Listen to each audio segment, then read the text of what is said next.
Welcome back, everyone, to 1 Minute Recess. My name is Annette Magnus. And I am Maria Teresa, or Maria Maite for short. And we are here for another wonderful week. But a fun week you had last week because you got to go somewhere fun. But welcome back to the real world. Yeah. No, I got to go to Star Wars night at Disneyland, so may the 4th be with everyone. Happy Cinco de Mayo, everyone. Yep. Okay. All right. Yeah. So what's happening in the world this week, Maria? First of all, I don't think the force is with some people in our comments. So we put in, because we're recording this a little later than we usually do, so put in some filler stuff on the TikToks and the YouTube. So I put up something around our conversation around the MIT study that, it's a scientific study that studies election systems, and Nevada was number 2. Remember that? Yeah. There were a couple people online that think they're being really smart with their comments. And I don't know if it's because they don't know Nevada, haven't voted here, don't know a damn thing about anything, or they are bots, or they're just dumb and don't have the force with them. So you ready to hear these 2 wonderful Galaxy Brain comments? Getting some 21. So getting some 21. I don't know if you are getting some, but they say, so you're saying Trump Nevada won fair and square. Got it. Yeah, they never said he didn't. Yeah. In 2024. Yeah. And in 2020, he didn't win Nevada. I mean, I don't know what to tell you. Like, I never claimed there was voter fraud. That was the Trump campaign that did. When they lost in 2020 in Nevada, they were the ones who claimed there was rampant voter fraud, and then they had fake electors. Like, that wasn't us. I don't know what the fuck they're talking about. So getting some, unfortunately, you didn't get it now because we weren't saying that he didn't win in 2024. We have also, that also shows that you can't rig it, right? That you can't rig the system because, Trump ended up winning Nevada in 2024. Yeah. And listen, do I love that Trump won Nevada in 2024? No. Is that reality? Yes. And unlike MAGA people, the 2 of us live in reality. So therefore, our voting system is not rigged, and therefore, there is not rampant voter fraud. Here's the difference. We never claimed there was voter fraud in 2020. We never claimed there was voter fraud in 2024. The election results are the election results. Both times, we accepted them. It's pretty simple. It's pretty clear. Other than the facts, other than that proving everything you just said, you know what this also showed me? I need a sound effect machine to go when we record this so I can give you an applause for really getting to the very basic concept that we were trying to get at. It's like, for the millionth time, what don't y'all understand? It's pretty wild, isn't it? Like, getting some, whether he's a bot or a real person, was thinking they were really gonna do one on us when he said, oh, so you're saying Trump won Nevada? Yeah, that's not what the video is about. It's not about any particular election. It's about voting in general and how the system in Nevada works. But if you want to bring that up, fair and square. Note how you used fair in the term. Does it ever confuse you? Like, I think they sometimes confuse us with them. I'm like, we believe in the election system. Like, we're not the ones trying to rig it when things don't go our way. That's just not how it all works. I don't know. Sometimes I feel like I'm out of my mind. Like, I'm being gaslit, Like, that's the true we've had people claim we're gaslighting before. This is the true definition of gaslighting, is being like, see, you do accept the election results. I'm like, I've always accepted them. I don't fucking know what you're fucking talking about. I never said I didn't. Hey, getting some 21. You know who has contested election results and lost in the courts and in the courts of public opinion? Trump. Your man, Trump. Yeah. Oh, but you want to know one man. You want the next comment that's really going to get to you? Because it got to me. Always. Because we've talked about what that we've been part of, especially the process of counting and how the elections department works. Error underscore unknown Nix says, wasn't Nevada the one, I'm imitating him, wasn't Nevada the one a few elections ago that dragged the election into overtime when they learned how to count? Yes, and we were a part of that. And yes, mail ballots have an extended period of time to be counted. Still do. We'll probably always have extended time unless we change the law. Other states have it too. Other states were being counted too. I don't know what to tell you. That's how mail ballots work. We want every vote to count. Even the Republican ones, even the ones I don't agree with. That's how democracy works. Yeah. Error unknown. Another fail. These two are about Scientology. Well, I'm into that. You can go ahead and answer that. And then the last one you're really going to hate. So we'll end with 3 more. But the first 2 are about Scientology. God. One of them joked that it took Jesus 3 days to get out of the Scientology center. Yeah, that's how big it is and how insane it is. This was an interesting one. At Losty Trekkie Techie, which is a fair comment. I think there's more to it, but if someone pointed out that some of the latest videos have been organized by evangelical protesters, aka just to recall, that's fair. That's true. Recuperation is the process where something counterculture and rebellious gets hijacked and co-opted by existing mainstream power structures. That's totally true. That's totally fair. Also, not necessarily what the gist of the video was. The gist of the video was this chaos is a good thing. Now, do we need to make sure that like Joel Osteen isn't taking a GoPro and us thinking it's amazing? No, that's the same fucking thing. But Scientology rates are what the internet was made for. Because it's an abusive cult and they deserve it. So I need to put your everything hat on when I redo this. At an aid worker loading water. At Jesus? No. At an aid worker loading water says when Republicans start shooting popular leftist influencers in the throat in front of their kids or attempting to shoot politicians, we can talk about both sides' rhetoric. You have crazy, like actually insane people that think a celebrity or politician is in love with them, / deranged conspiracy theorists, / people who espouse basic Democrat talking points and political beliefs. They're the only ones doing political violence. That's a stretch. But finally, and that's ignoring how low-level political violence like shooting at ICE, riots, arsons, etc. That was on us. Did I miss us talking about those things being appropriate? Did I miss the leftists shooting at ICE? Must have missed those stories. Yep. Political violence is violence. Yeah, and it's all unacceptable. I don't care what side it's coming from. There's no ifs, ands, or buts about it, number one. Number two, we have done gun violence prevention work our entire careers, so spare me on the lecture about guns. Number three, we're also gun owners and understand those rights. Number four, nobody said anybody getting shot at was a good thing in any of the past episodes we've talked about. So maybe you should go back and watch a full episode. Never once. Takes too much brain power in it. Literally never once said any of those things. And you know what?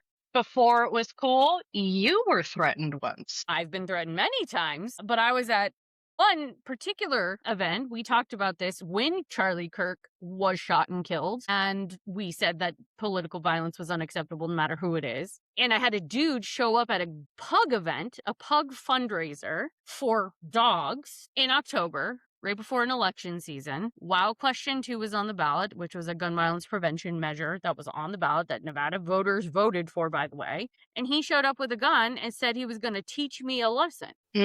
Pug event. So don't come at me with this nonsense, because my own life has been threatened. Spare me. Fair. No. Well, that was the magic that was the internet of that. You know, it's funny. I say this all the time. You say this all the time. I was texting with Steve Sebelius over the weekend about something else, and I reiterated what you say all the time, which is the internet was a mistake. This whole thing, it was a huge mistake. We messed up. Huge mistake. We really, you know, we should have just cut it off. Screwed the pooch here. We really did. We thought we were doing something great. We should have just, you know, when we were burning CDs, we should have just cut it all off. But yeah, like, that was the heyday. That's it. We're gonna That jump was the it. shark after this, everyone. My dial-up internet should have been enough. Yeah. Mm-hmm. We should have Yeah. stopped at AOL. Yeah. Because, also, we were very productive in between those. You could do a lot when you were connecting, sending a message, really forced you to actually, I don't know, think and do things. Jesus. Well, good job, commenters. Good job, everyone. Keep it going. Keep it coming. Keep it coming. You want to go to what's going on locally? Yeah. All right. So locally, Annette, let me ask you $1 million question. Do you this is just in a question as a Nevadan, can our education funding go any lower? I mean, it could. Sure. We could zero it out. We can always get worse, Maria. The real question is, could we get better? No. We can always be worse. Well, when I read this headline, us getting better, not a possibility. In 2027, according to the Nevada Independent, Really? Nevada's education could be on the chopping block in 2027. Not reductions, not small tweaks, chopping block in 2027 if the economy dip. Okay, but all because, the economy sucks, so they have to cut more because we have a balanced budget amendment in the state of Nevada. Is that what I'm gathering? Yeah, because, we're a revenue-based formula, and so if the revenues are way down, it allows for a, quote, proportional decrease in pupil funding or proportional decrease even in what the state contributes to public education. So, because they might have to move money around, the state might go, no way, we can't contribute that much either. What's crazy is just sad that instead of putting on their big girl panties and having a real conversation about, yeah, the economy's down, but also we need to broaden our tax base and increase revenue. Instead of having that conversation so that things like education and mental health and critical programs, critical infrastructure things don't get cut, we have to have the conversation instead of, well, what are we going to slice and dice so that we can have a balanced budget? And if we don't get serious about having that conversation here pretty soon, this will never get fixed because it's not been fixed as long as my mother was in school. Now us, kids now after us, it's just getting worse and worse and worse. And if we don't actually have a serious conversation about revenue in this state, we're never going to have one. It's just, it's unacceptable. Yep. And I can just see the talking points now of, well, this is a once in a lifetime or a once in a, we never thought there would be a war in Iran or a crazy president and the revenue would go down because Canadians aren't coming here anymore because gas prices are it's always it was COVID, the recession in 2008. It's always a reason of why we need to kick the can down the road. And to those people, Annette, are they valid in what they're saying or should they just figure it out? Listen, I know people don't want to pay taxes. I know we are the 5th lowest state in the country for our revenue system. Sure, all those things are true. But companies are never going to move here. Our infrastructure is never going to grow if we don't actually improve things. So it's like a chicken and egg conversation, right? What are our priorities? Should people pay more in taxes? And I'm not talking just poor people in regressive taxes. I'm talking our entire tax revenue system should be looked at, should be investigated. And we need to start finding ways to bring in other revenue streams. Should we talk about property taxes? Yep. Should we talk about wealth taxes? Yep. Should we talk about other industries' taxes going up? Yep. Should it all be on the backs of hotels or casinos? No.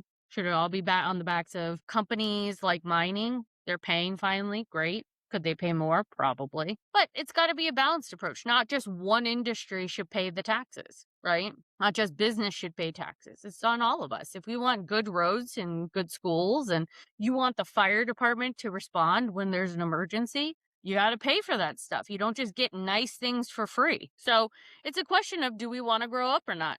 I know, it's crazy town. Yeah. And that's the key. Do we want to grow up as a state or stay in whatever age group we are, where we barely have a functioning government? Because we barely have one at the top now, at the tippy top. And it's just so frustrating, It's just frustrating because it's cyclical, right?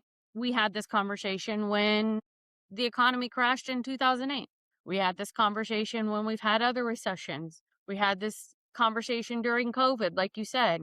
We've had this conversation during economic upswings. Like, should we actually be investing in our education system? I remember Maggie Carlson talking about this a lot when she was the chair of Assembly Ways and Means. Like, what does that look like for people? So, Mhm. yeah, it's frustrating. Yep. Yeah. I also have a question, especially we're going to talk about this person who has commercials. Folks have probably seen it, and how he basically saved education. Governor Joe Lombardo. Who, I the get it in governor? Hulu. Yeah. He saved it. Yeah. Classrooms are safer. Our kids are actually learning. I know the whole thing that the girls say. My mom yells at the TV saying that the kid doesn't know what she's talking about. Thank God I don't have regular TV. But this is on YouTube TV and Hulu. And Well, I don't watch it's that much, constant. so that's good. And my question is, what are you going to do, Lombardo, when we have to, because you will, cut education? So are you no He's gonna longer... privatize it. Yeah. You already know the answer to this. Fuck. His answer is, Joe Lombardo's answer to this conundrum of public education is, fuck public education, even though certain unions have endorsed him, which is crazy town. Fuck public education. We need to privatize our education system. I mean, that's the right answer always to this shit. And we need vouchers. That's always the response to this nonsense. Every time. We know the answer. Come on. Yep. The right, I'm sorry, but the right doesn't give a shit about your public education. That is not part of their agenda. Ridiculous. So I love that Joe Lombardo, the cop, thinks he made education better. Like the legislature had nothing to do with it. Yes, and that's my we should actually watch. We should watch a lot of these ads that are playing and react to them, because there's a lot of bullshit. There's also some really good ones. There's also some really good ones that are out right now. Have you seen Zach Codine's Whack-A-Mole one? Yes, I saw it for the first time. Donald Trump heads popping up, and he's like bashing it over the head. Now he's got one with Congresswoman Titus. Pretty good. And by the way, that is humor, not condoning political violence. I can just see the chat from exactly. Jesus whatever Christ. From @bot_troll_Russian_spy 333. Yeah. First, get your guy that says all the things we said in the last episode. Yeah, literally, that he literally goes off about political violence. He puts up memes about racism and hatred and political violence. So fucking spare me. I hate these people. Well, speaking of... I don't understand what reality any of them live in. Whatever. Go on. Sorry. I wonder if they will appreciate this. The man who saved education at, I was going to say at Joe Lombardo, like he's a handle.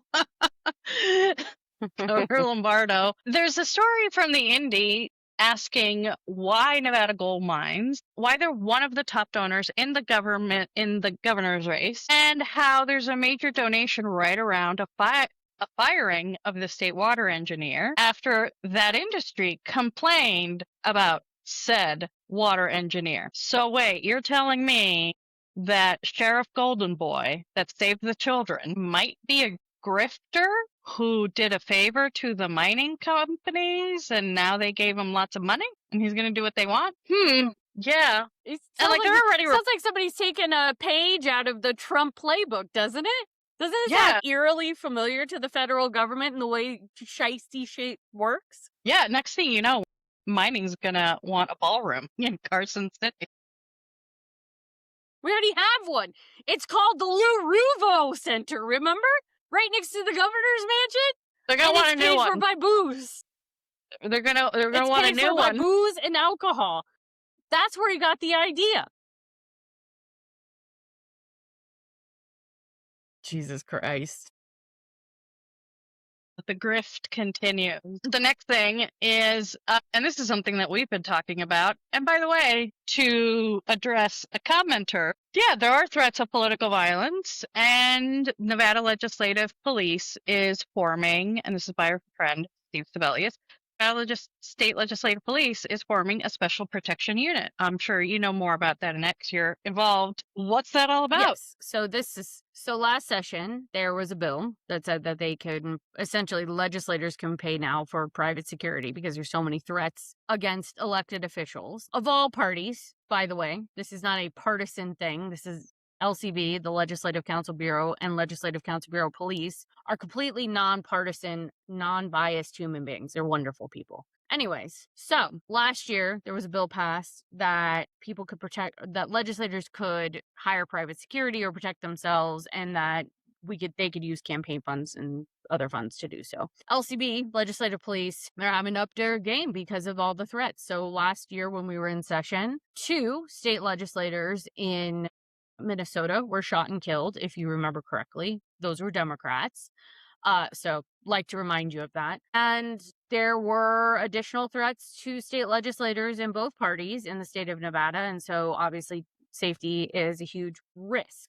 Now let's just talk a little bit about history here. So for the longest time, the Nevada legislature had no metal detectors in it.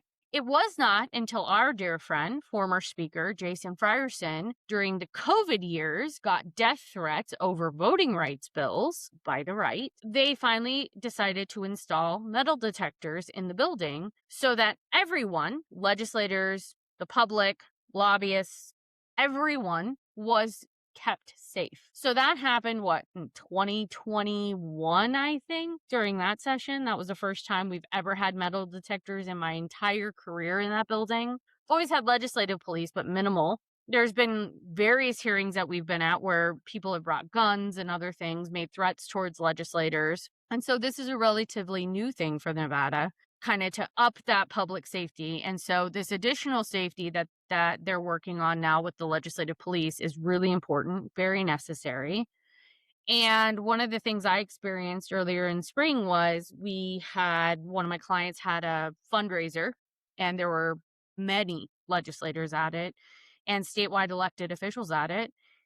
And legislative police had to come because there were so many legislators in one place. And so that is starting now to happen at community events and other places, especially if there's a bunch of them gathered, because they need to be safe. It's an unfortunate sign of the times. No, Annette, it's all on the left, and they all want to commit the violence. Maybe what LCB should do is find all the lefties. Yeah, you know what I've never had happen to me? I've never been chased into the elevator at the legislative building by anybody on the left. But I have by the right. Mm-hmm. Yep. During a gun hearing. Mm-hmm. So that's a thing that's happened. Yeah. Wild. Well, hopefully nothing bad happens to any candidate on any side for any party, even dog catcher in rural Nevada for the Green Party, which is probably not a real thing. Even that, like, nobody should have to face that. And the thing that people don't realize is, like, the dumbest part about those comments are, in my day job, yes, am I a lefty leftist? Yes, like, I am left. But in my day job, I work with legislators and elected officials on both sides of the aisle. I work with people running on both sides of the aisle. I work with Republicans, with Democrats. Hell, I work with a libertarian in Arkansas. Let that wash over you. So for me, a lot of the work that I do and you do is nonpartisan. A lot of the work we do, we are friends with people on the right. We are friends with people on the left. So no, do I want to see any people ever hurt? Absolutely not. Do I want to see any of my legislator friends hurt? No. Do I want to see any of my lobbyist friends hurt? No. Right? Like, no. That's not what this is about. So you can have political beliefs that are different and not promote violence. Those two things can happen at the same time. I know that's hard for many of you on the internet to understand, but that's just how it is. Talking logic again. Talking common sense again. Not that common. So you're saying that Trump won fair and square? I just come up with something stupid. Yes. Yes, I am. And I am saying our election system is safe and secure, and it works. It worked in 2020, and it worked in 2024, even if I don't agree with the outcome. You know what, Annette? It's almost crazy. Like Nevada. It's crazy. It's almost like Nevada's a purple state and went out and voted, and it got counted. Right.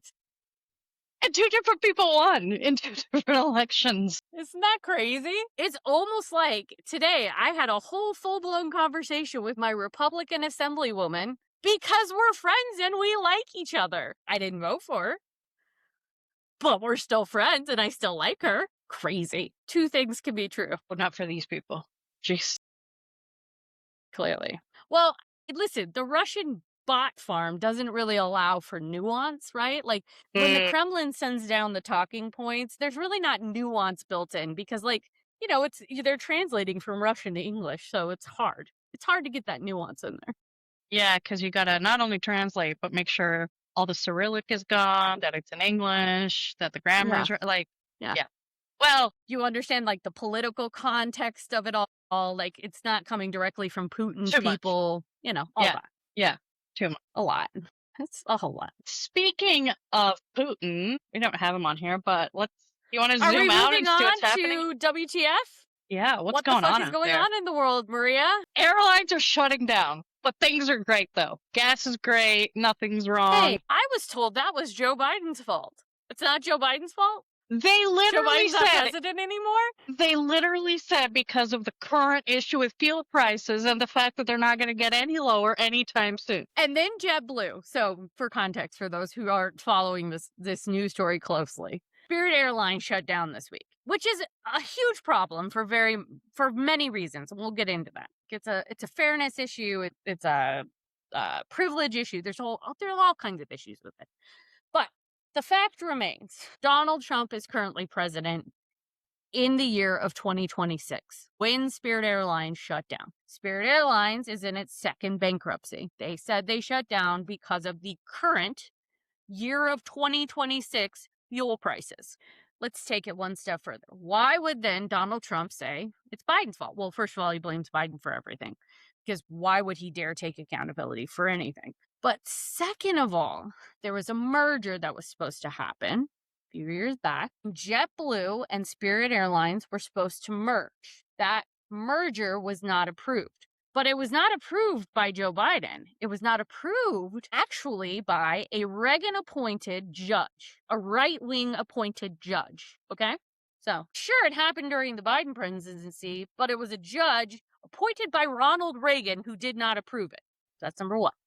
Number two, JetBlue came out and said this week they may not be far behind because of the current fuel prices. And had Spirit and JetBlue actually merged, both of them probably would have already been gone because of the current fuel prices. So yes, somehow in that equation, it's Joe Biden's fault. Naturally. Listen, and Because then it once sounds again, like, common sense. well, I was going to say it sounds like you think Trump Nevada won in 2020. Clearly, yes. That would be what your deductive reasoning and the internet's deductive reasoning would think. Yes. Donald Trump did not win. It's anything I've noticed between what you just said about how everything is Joe Biden's fault and that smart comment on our MIT video. It seems like these people don't want to talk about what you're actually talking about and don't want to face facts and common sense. It's like 5-year-olds in a Walmart parking lot when you're yelling at them to either get in the car or go home. It's like somebody throwing rocks at a baby. It's like someone throwing rocks at a baby, and we all know who that is. The man who won Nevada in 2024, Donald Trump. That guy. Even though we don't like it. I had to bring it up because Steve says every week he watches this, it makes him laugh. So we have to bring it up every week. There you go, Steve. There you go, Steve. But this week, I brought it up, Steve. Yeah. So these people are just like Donald Trump. They are throwing rocks at babies. They're throwing rocks at us in Spirit Airlines and Joe Biden. And they just don't make any sense. Anyways. At all. Okay, so let's talk about the Spirit Airlines. Did I and have I historically called Spirit Airlines break my Spirit Airlines? Yes, because flying it breaks my spirit. Yes. Do discount airline carriers like Spirit Airlines belong and have a place in the industry? Yes. And they are desperately needed in an industry that is getting more and more and more expensive because Donald Trump's war in Iran is driving up fuel prices, but also these carriers are just jacking up prices, right? So increasingly, air travel generally, is becoming more and more expensive. I was reading an article today about Disneyland, having to deal with increased fuel prices and people not being able to get to the parks, right? This is a huge problem for so many people. And when you don't have access to discount carriers like Spirit Airlines, for a lot of people, travel becomes unattainable because it is a privilege. It's not a lot of people get to write that into their budgets like I do. And therefore, if there's not discount airlines, those people don't get to travel. Those people don't get to go see new places or travel to visit family or be with loved ones, right? Like that is an incredible privilege. And, airlines like Southwest, I went to Reno last week. It cost me $1,000 to get up there and back in one day. Were you flying from Patagonia? Right, right. I was traveling within our state and it cost me $1,000. So, all of that being said, losing Spirit Airlines is a huge problem for the industry because a lot of that is not going to ever be filled again. That's a space that nobody's going to be able to fill. So, a lot of people aren't going to get to travel now. Well, call Joe Biden because it's his problem. And when you don't get to travel, it makes for less educated human beings. And then we see what we see on the internet every week. Boy, Annette, if we have this, if the world is like it is before Spirit Airlines went out of business, can you imagine? Yeah, less educated people. Oh boy, Annette. Well, you want to go to more depressing news? Sure. Every week there's something. This one especially goes out to if you're watching this still, which you're probably not, getting some 21. You didn't watch the last one. No. You watched a clip. Remember when Trump said, when you think of it, we shouldn't even have an election? Well, Trump did say that. And Of course he did. we have, so there's this opinion article, and we'll share this on here. And this also is probably one of the reasons why I need sound effects, because I would love to have a sound effect machine and read all this stupid shit that Trump has said that's in this piece, reminding us. This is also for all those people that said, oh, we're just going to have elections and everything's going to be fine. Trip down memory lane, thanks to a columnist by the name of Thomas B. Edzal. So in March 2020, Trump said, I have the right to do a lot of things that people don't even know about. What the fuck does that mean? Number one, I think that this is a little bit about political violence. August 2025, I have the right to do anything I want to do. I'm the president of the United States of America. And now, more recently, January 2026, in an interview with the New York Times, Trump was asked, do you see any checks on your power on the world stage? Is there anything that could stop you if you wanted to? And Trump said, yeah, there is one thing, my own morality, my own mind. It's the only thing that can stop me. And that's very good. Which, that right there, he's telling us everything we need to know. Because remember, he's the guy that threw rocks at a baby. So he has no morale. So that means elections, TBD, political violence, all good for Trump. Which all of that has always been true, right? I remember there was a person I was working with in 2024, and after the election, it was like December. And I literally said to her, she was like, well, what are you going to be doing for 2026? And I was like, well, if there is even an election in 2026. Stocking up. She's like, why would you say that? I'm like, bro, listen to what this crazy person has said. And that was in 2024, right? Like, he said a whole bunch more since then. But like, he's always wanted to be a king. Like, that's his whole thing. That's the whole premise behind the no kings thing. Forever, in power. He wants to emulate Kim Jong-un and his bestie Putin. Like, he wants to be a forever dictator as long as he's alive. And then he wants to pass it along to his kids and to his weirdo cronies. Mm-hmm. That's the whole point. Like, that was the whole plan. That's been their plan all along. I hate to spoil it for everybody, but like, again, since Star Wars was earlier in the week, that was the whole plot, right? Like, that's the Empire thing, right? Like, that's what George Lucas was going for. That was the whole storyline. And I hate to break it to y'all, but the right and Donald Trump, they're the fascists in the story. They are Darth Vader. They're the Empire. They're Emperor Palpatine. Like, that's them. Mm-hmm. To break it to you. So it's like, if you look at history, if you look at art, right? They say life imitates art. It's shown this time and time and time again. So like, you should believe it when you see it. And if he's sitting here saying, I don't have rules, laws don't apply to me, nothing can stick to me, I can do whatever I want. What did he say? He could shoot somebody in Fifth Avenue and nobody would even blink? Mm-hmm. He said that, not me. Mm-hmm. He has said horrible, heinous things. Believe him when he says those things. And believe him when he says he doesn't want an election again because he thinks he's a king. That's all this is about, friends. Of course he doesn't want an election. None of this is shocking. Mm-hmm. Why do you think they want the SAVE Act so bad? Like, come on. Mm-hmm. Come on. Oh, Annette. This is the moments when I am thankful to have a normal Secretary of State who upholds the law. And I will say, our previous Secretary of State, Barbara Sagaski, Republican, also upheld the law in 2020. And we worked closely with her to do so. So, once again, elections, election security, and election integrity is a nonpartisan issue and something that all sides should want. So you're saying Joe Biden won in 2020, fair and square? Yes, I am. That Barbara And then I am Sagaski, saying, no well-known Republican, rigged it for him? sure, or just protected the election, because that's the job of a Secretary of State. And then in 2024, Sco Aguilar, a Democrat, protected the election and held a safe and secure, fair election. And Donald Trump won fair and square. And certified Crazy. all those elections after we, quote, learned to count. Wow. Evil. Evil. I know. Evil motherfucker. Evil shit, Maria. Downright gruesome shit over here. Speaking of gruesome, abortions. What a transition. Yeah. Which the Yeah, current a little winnie win for women this week. the women got a loss and then dodged that bullet. It was like, so if people weren't aware of the news, because there's all this other shit happening, or a federal court, Fifth Circuit, which is the very conservative circuit, banned the abortion pill, which, by the way, is the most, I'm not going to say popular, because people are going to say, oh, it's popular, anyone can just go get one. Popular in the means that that is what providers, and if you're seeking an abortion, that is what most of them have you do. That was banned for a hot second, and then the Supreme Court stepped in and temporarily restored access as the legal fight continues, and will probably go all the way up to the Supreme Court.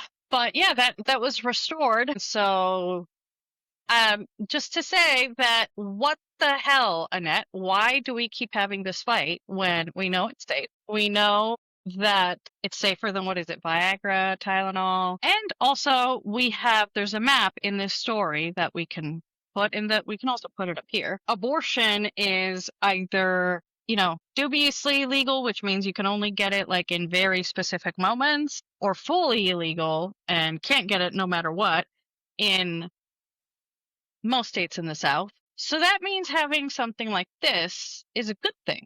So what the hell, Annette? Why are people still fighting this in the court? Well, because people hate women. This has nothing to do with safety. This has nothing to do with anything other than controlling people's bodies. Come on. Again, we've been on this ride for a long time. This has nothing to do with anything other than men, specifically, telling you and I and other women what we can and cannot do with our bodies. Sure, whatever. You have your religious beliefs and don't have an abortion. It's very simple, very easy. But for the rest of us who may be in other situations, abortion should be safe and legal, because we know since the beginning of time, people have had abortions, and those abortions should be safe and legal, because they're going to do it whether you want them to or not. And I'd much rather people do them in the safety and security either of their own homes, with a pill that works, that is safe, and with medical providers who care about them so they're not dying, than taking matters into their own hands and dying, which many, many women did historically. And so abortions are going to happen whether you like them or not. So wouldn't it be better if we made them safe and legal?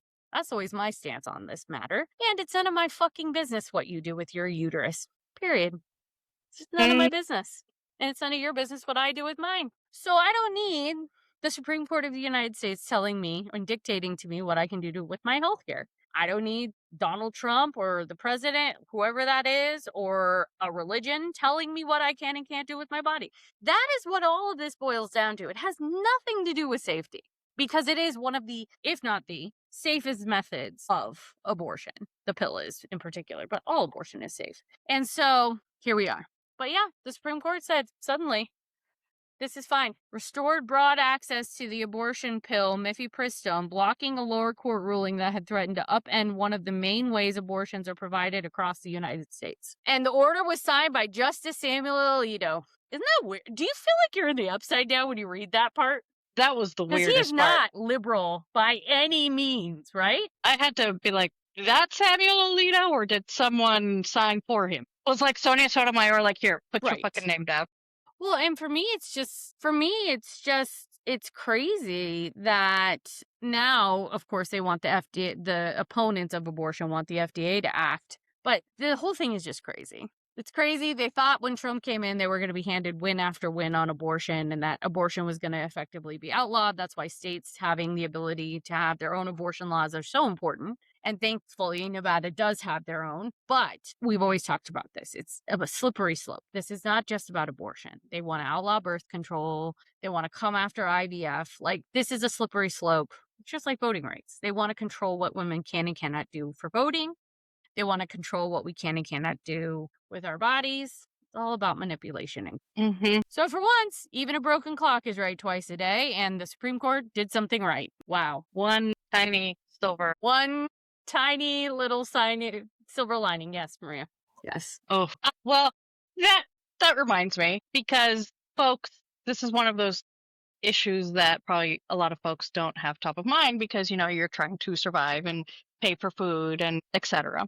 and live your lives. But we have Nevada is one of those states where we are kind of a safe haven where people, especially from nearby states that can't access abortions, can't much even see a provider, travel here to get the health access that they need and get said pill. And I'm doing a little shout out. There is currently you'll be proud of that. I'm asking for money on a podcast fundraising. Gone to podcast day. The Wild West Access Fund has been around, especially since the Jesus fundraising makes words hard. They have been around for many years to help women and those people needing any kind of reproductive health care get that health care here in Nevada.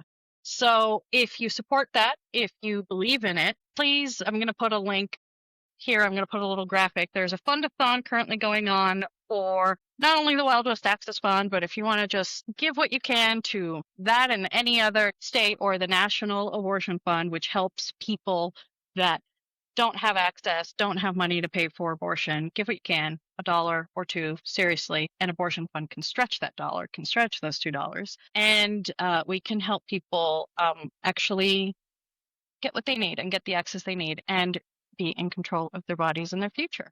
Participate in the fundathon if you can. We'll put the link in the notes, and we'll also put like the bit.ly right here if you're more of a visual person. Please donate. Woo! Woo! Wild West. Okay. Well, with that, should we go to our headaches and hot takes of the week? Oh. Yeah. Well, one of our favorite people in the world, I feel like he's like the third host, right? Steve Sebelius may or may not have just texted me and Maria while we're filming. He said, "Oh my God, check out this new article in The Atlantic." And so this will be my hot take this week because there is a whole Atlantic article, we'll put it in the chat, that Kash Patel has personalized, and he apparently, it says the FBI, I'm reading directly from this article in The Atlantic, the FBI director has been leaving an unusual calling card, and it has a picture of this bourbon bottle. It literally says Director Kash Patel with the fucking badge in the middle. I love the opening. One of J. Edgar Hoover's greatest reforms of the FBI was his embrace of fingerprinting.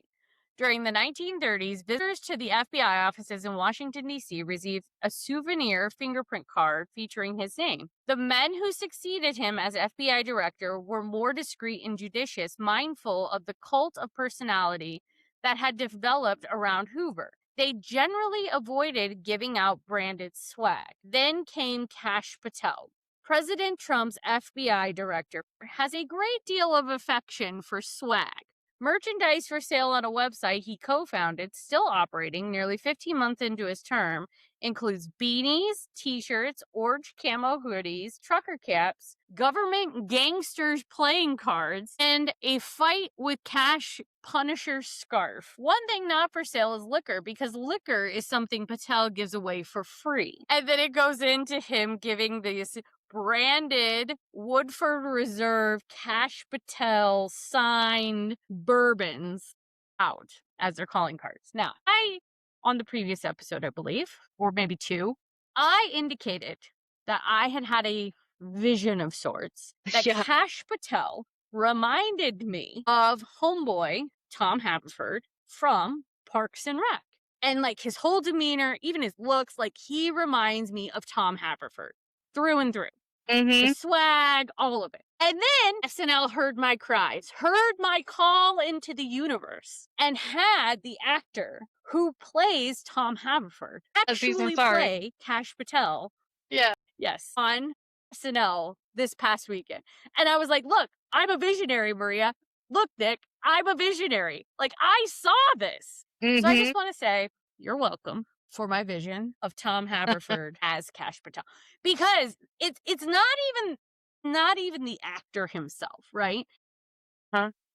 Kash Patel is Tom Haverford, the character, right? Yeah, like if Tom Haverford made his way up to the FBI with Leslie Knope as president, that's him. This is he would do this. This is who he would be. Yeah. That's all. Yeah. What was that juice that they drank in that one episode? The juice. What was it? Man, what was it? Let me see. I gotta Google it. It's like on the tip of my tongue. Snake juice. Yes, that's it. He would have highly alcoholic caffeinated liqueur created by Tom Haverford in season 3, episode 13, called The Fight. It's even branded like Kash Patel's swag on the website. God. Can't make this shit up. He is Tom Haverford. He is Tom Haverford. Yeah. Oh my gosh. Mm-hmm. So shout out to Steve for bringing this to our attention. This is the critical stuff that does matter. And shout out to SNL for getting it right in their casting of Kash Patel. Shout out. Shout outs all around. Shout outs all around. And read the Atlantic article in the chat. Yeah. Most definitely. So what's your headache and hot take this week? This is my hot take. Fuck co-working spaces. The IKEA cafeteria is the place to go co-work or to solo work if you want to. My mom recently had an amazing doctor's appointment and wanted to celebrate by going to IKEA. I still had to work, so we did a compromise. She goes off and does whatever she wants in IKEA, which resulted in a new reclining chair for me. But I worked. 1, you get free coffee because if you're a member of the IKEA family. 2, they actually have desks for people to work in the cafeteria. They have like little like IKEA furniture, like cubicles, and even like conference tables. And so if like you and your friends or whatever there are lots of study groups. Apparently it's the place to go for like kids and study groups now. I'm like, IKEA's hopping. Yeah. And there were people. So fuck co-working spaces. If you're because everything is more expensive and you rent at a co-working space, cut that off and go to IKEA because you get great Wi-Fi, Swedish meatballs, and free coffee, and a furniture store. And apparently you can buy a recliner while you're working. Yeah. If your mother's just like, look what I got. I bought all my crap for my Carson City house. I bought it all at IKEA. Their beds are great. All their stuff is great. So don't knock IKEA. They've got the stuff you need. And it's right up the street from my house in Las Vegas. So that's nice. Here we are. My other hot take is Disneyland is amazing. Always. Just always. But as you age, 3 days at Disneyland becomes harder. 60,000 plus steps is a lot. And so thank God for Advil. Thank God. Advil is great. Advil is great. Well, I mean, that was this week. Tylenol is great too, even though I know RFK Jr. is opposed to that. You're going to get autism now. Too late. Too late. I already live in this reality. I already take the Tylenol. Too late. Well, with that news and that thought, that was this week. Now this is our final bell. Thank God. All right. Thank God, everyone. Thank God. All Please right, leave a comment. Make sure everybody likes, subscribes. Yeah. Only comment if you have something normal to say this week, okay? Like, I can't take any more of your crazy. Russian bots, thanks for helping the algorithm, but you're doing the most right now. That's all I got to say. Yeah, y'all are insane. Yeah. So please do that. All right. Everybody, like, subscribe, share with your friends, share with your family, share on all the social medias. Tune in. Share with your enemies. Thoughts, comments, concerns. Put them in the chat. Maybe we'll get to them. And we'll blame them all. We'll blame it God all on bless. Joe Biden and Tylenol. Yeah, absolutely. 100%. All right, everyone. Have a good week. Good to see you. Thank you, everyone. Be safe, everyone. Bye.